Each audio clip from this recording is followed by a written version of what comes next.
Bonjour, aujourd'hui nous allons traiter le dernier pilier de ma stratégie pour prévenir et guérir l'ostéoporose. Il s'agit du traitement hormonal substitutif. En effet, à la ménopause, le taux d'oestrogène chute dramatiquement et soudainement, presque à zéro. Je vous avais expliqué que les os sont en constant remodelage, mais sans oestrogène ni progestérone, la construction osseuse est vraiment très faible. Par contre, la destruction des os est énormément amplifiée. On perd environ 20% de sa masse osseuse dans les 5 premières années de la ménopause. Cela a été prouvé par de nombreuses études. Le meilleur traitement contre l'ostéoporose reste le traitement hormonal substitutif démarré très tôt, dès la première année de la ménopause. Il y a effectivement une augmentation de la masse osseuse de plus 3,4% la première année et de plus 3,7% après 2 années de traitement. Une femme qui démarre un traitement hormonal substitutif dès le début de sa ménopause diminue son risque d'ostéoporose de 21%. Et le traitement hormonal démarré tôt protège également le cœur, le cerveau, les articulations et de nombreux tissus.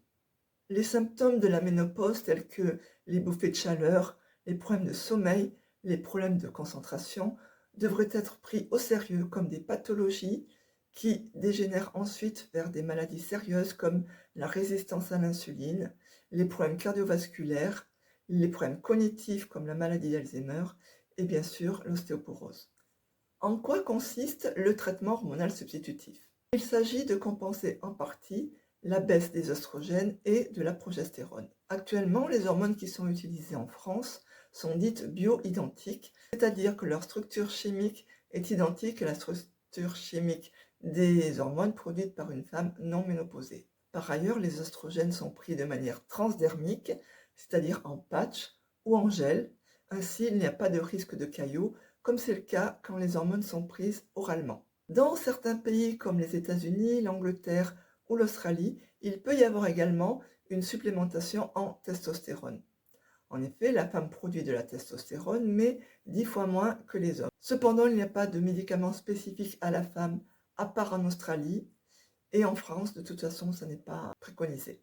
Ce qui est d'ailleurs dommage parce que la testostérone a un rôle majeur dans la construction de la masse musculaire et de la masse osseuse. Malheureusement, le traitement hormonal substitutif fait toujours peur, notamment par rapport au risque de cancer du sein. Une large étude a été menée aux États-Unis et les résultats qui ont été publiés en 2002 gouvernent encore les discussions autour de traitement hormonal substitutif. L'étude a commencé dans les années 90, elle portait sur 16 000 femmes, la moitié prenait un traitement hormonal, l'autre moitié un placebo. L'objectif ici était de démontrer que le traitement hormonal substitutif peut prévenir les maladies cardiovasculaires chez la femme. Il y a plusieurs éléments importants à prendre en compte dans cette étude.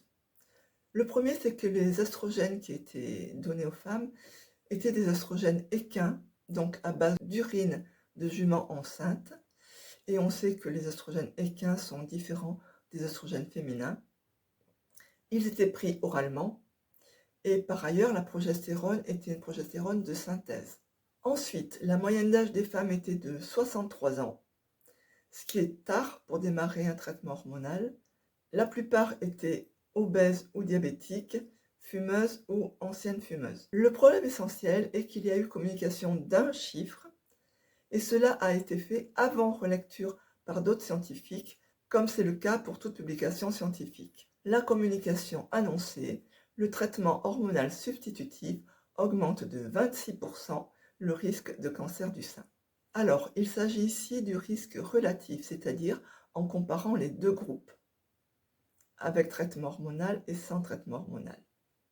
Si on prend en compte le risque absolu, c'est-à-dire le nombre de cancers survenus, il est de 8 sur 10 000, c'est-à-dire 0,08%.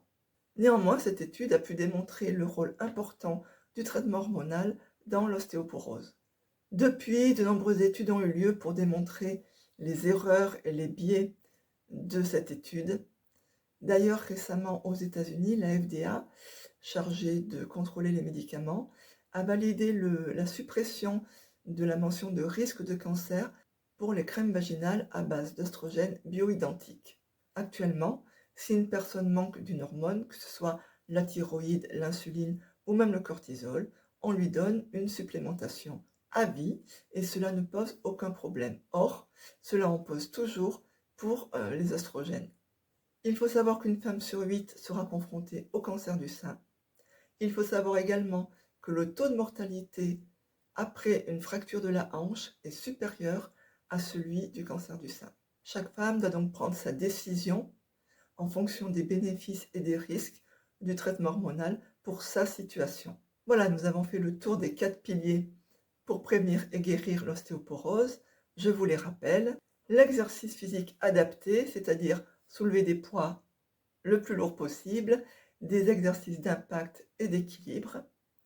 La gestion du mode de vie avec une alimentation équilibrée, gestion du sommeil et du stress, et des compléments alimentaires adaptés comme le calcium, la vitamine D et la vitamine K2 notamment. Et bien sûr, le traitement hormonal substitutif. Vous avez à présent toutes les cartes en main, car vous le savez, les os se renouvellent en permanence. Il est donc possible d'agir dessus.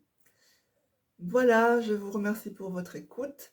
Si cette vidéo vous a intéressé, je vous remercie de mettre un petit pouce et je vous souhaite une bonne journée. Au revoir.